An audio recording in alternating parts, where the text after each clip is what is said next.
What's up, everybody? I'm your host, Adam, one of the hosts of the Z-Listers podcast, and today we are reviewing the new movie Toy Story 5, the sequel nobody asked for, but the one everybody needed.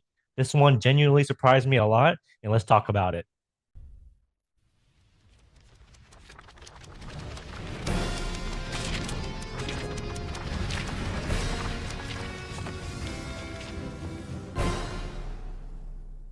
So, for anybody that has not seen the movie yet, this is the section where I kind of give my first initial thoughts and kind of the premise of the movie. And once you've seen the movie, come back and listen to the review. So we kind of start off, we're introduced back to our whole gang, Jessie, Buzz, and the rest of the toys. They are currently living with Bonnie. Obviously, we know that from Toy Story 4 that Woody is out with Bo Peeps helping abandoned toys and saving them throughout the whole area. But we are introduced to a new character named Lily Pad. It is a new device that was given to Bonnie by her parents, voiced by Grady Lee.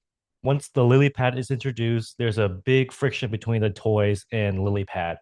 Lily Pad is funny and engaging for the kids, and obviously is more of a relevant topic nowadays on how we raise our children because we see the term iPad kid is thrown around a lot. And someone from my generation, we did not have any devices like that. More or less, we grew into it, but we played more of toys. So I can see the relevance of this story in the real world. My quick initial thoughts about the movie, I really enjoyed it. If you haven't gotten a chance yet, go ahead and see it in theaters. I will be deep diving into a little bit of spoiler talk. So you have been warned. So let me tell you what this film gets right. First is the big message of the whole movie is toys versus devices or electronics, as you can say. Obviously, that we see us as adults have grown up with the early versions of Toy Story where not many devices were in our childhood. Some were. It was more, I was born in 2000, so a lot of it was being introduced in regards to my earliest memories of the handheld Game Boy, the GameCube, and the DS. I vividly remember the DS, and I was always glued to that thing, which maybe my parents can relate to this movie because seeing me glued to that thing kind of like sucked the personality out of me. But I had my Hot Wheels, so I still played with a lot of toys as a kid. So obviously going on with that message, the movie shows kids are being glued to the screen and losing the ability to just have fun and play. And look, as someone has grew up that always actually played outside, uh, playing with my Hot Wheels, having an imagination, it just hit a little bit different. The film didn't feel too preachy to me. It felt more honest. Like Pixar looked around the world, what was going on, and said, yeah, we need to address this in this story.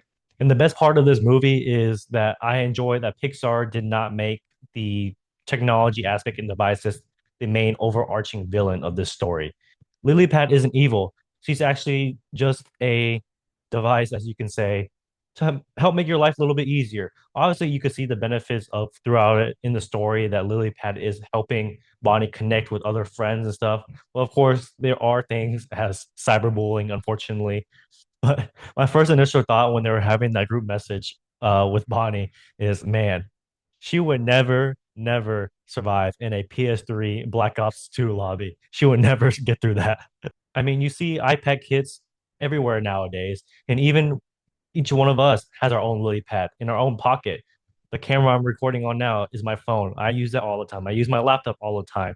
Obviously, you're watching this video on some type of device. So we're all sort of in the loop with regards to this, but obviously it's just trying to tell a big story in regards to devices. The second part they did right in this movie that I really enjoyed was they took a step back from the Woody and Buzz character aspect and they actually put the main story on Jessie. I think that was the right move.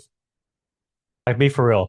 Woody and Buzz had almost three movies, and the way that they ended Toy Story 4, it was good to take a different route. Jessie has always been one of the main loyal characters in the background, and it's good to see her shine in this movie. And the third right was animation.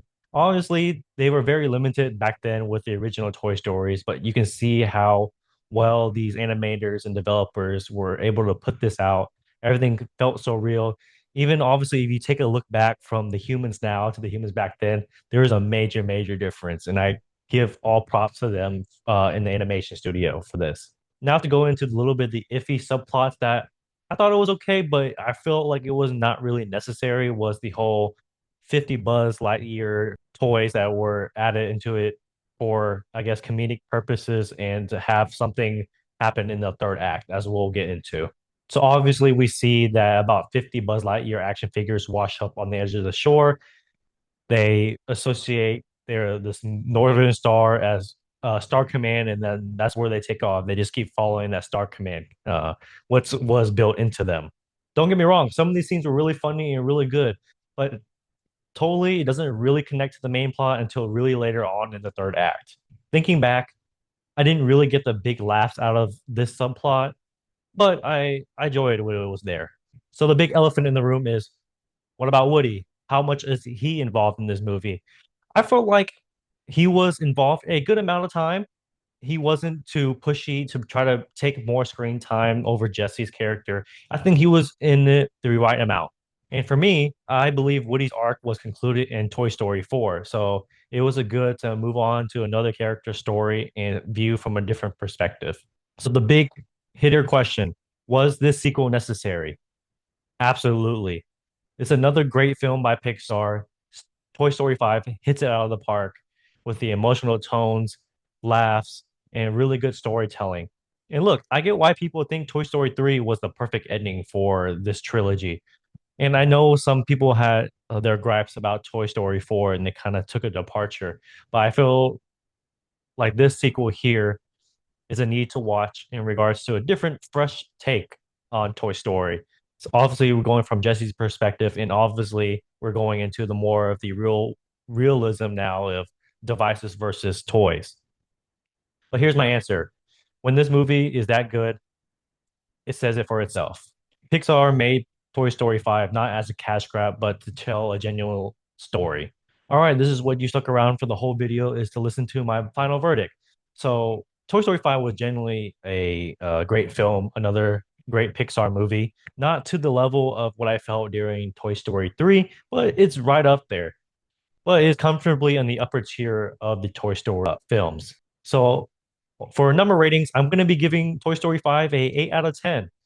The message lands, the animation is great, and I really enjoyed the perspective of Jessie and the backstory that we got from her.